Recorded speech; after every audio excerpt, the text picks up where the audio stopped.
আদর এখানে থাকে না? আপনি কি পার্টি করতে এসেছেন?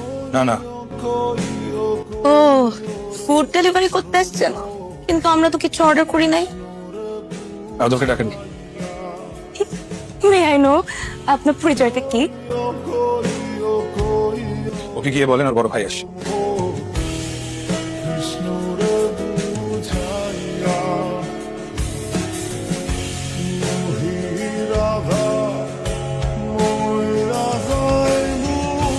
এইসব কি দেখতে পাচ্ছিস নাকি পার্টি চলছে পার্টি? এইসব দেখতে আমি এখানে আসছি? আসছিস কেন তুই? আমি তোর আসতে বলছিলাম এখানে, কথা নাই বার্তা নাই, হুট করে চলে আসছিস বাসায়। হ্যাঁ, ছোট ভাই কি করে এগুলো দেখার জন্য? এই আইনের সময় তো আজের কাছে হাজারটা ফোন দেস, আজকে ফোন দেওয়ার কথা মনে ছিল তোর? আদর ভুলে যাইস না আমি তোর বড় ভাই। ও এখন বড় ভাইগিরি ফলাবি? হ্যাঁ, বড় ভাইগিরি ফলাবি? ছোট ভাই কি করতেছে এগুলো দেখতে আসছিস?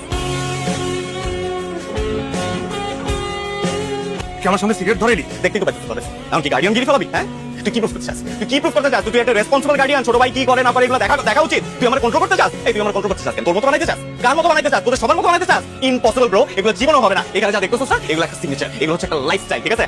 কি আদর, আপনি ভালো একটা ছেলে, আমার ভাই তুই, এগুলো তোর সাথে যায় না রে ভাই। ছেড়ে দে, তুই এখানে কেন আসছিস?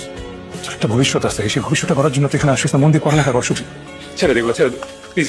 একদম ইমোশনাল ব্ল্যাকমেল করবে না বলে দিতেছি। আর তুই কি ভাবছিস আমি নষ্ট হয়ে গেছি? হ্যাঁ, I am an addict, I am not, I am fucking okay man.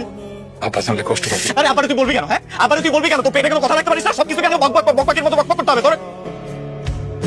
এই তুই না আমারে বলছিলি যে আমি যাতে সবসময় নিজের উপরে ফোকাস করি, তোর কথা, মার কথা, বাবার কথা, ফ্যামিলির কথা, কারো কথা চিন্তা করার দরকার নাই? তাহলে এখানে এসে কেন বড় ভাই গিয়ে ফলাইছিস? আমি কি গ্যাদা বাচ্চা যে সবসময় ফোন পেলে আমার কন্ট্রোল করবি তুই? সত্য সব। আদর কই? আদর কি বাবা? তুই না আদর জানতে গেলি? আদর আসে নাই? মা ওই আদর তো আসতে চাইছিলই, কিন্তু পরীক্ষার দুটো সাবজেক্ট একটু খারাপ করে ফেলছে। আমি বলছি তুই থাক, এখন বাড়ি গেলে পড়ালেখা হবে না।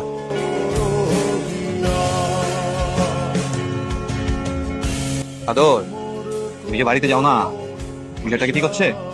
কি হবে বাড়ি থেকে? কি হবে? তোমাদের এত সম্পত্তি এখন থেকে শুরু করতে হবে না? দেখাস না, তোর বাড়ি আমি বুঝি না, ভাইয়া আছে ভাবে ভাইয়াই সামাল। লোকের মুখে শুনি আর কি, সবাই বলা বলি করতেছে যে তোমার ভাই নাকি ওখানে পরে ফুসলায় সব বিষয় সম্পত্তি লিখে নেওয়ার একটা পায়চালা করতেছে। যাবে তুই যে কি বলিস আমার তোর কথা একবারে মাথা আলো করতে চাস। রিনা, যেটা বুঝিস না সেটা নিয়ে কথা বলতে আসিস না প্লিজ। না বুঝলে কথা বলা যাবে না, এটা কোথায় লেখা আছে? আর বড় ভাইয়ের দিকে তো এরকম না, তাই না?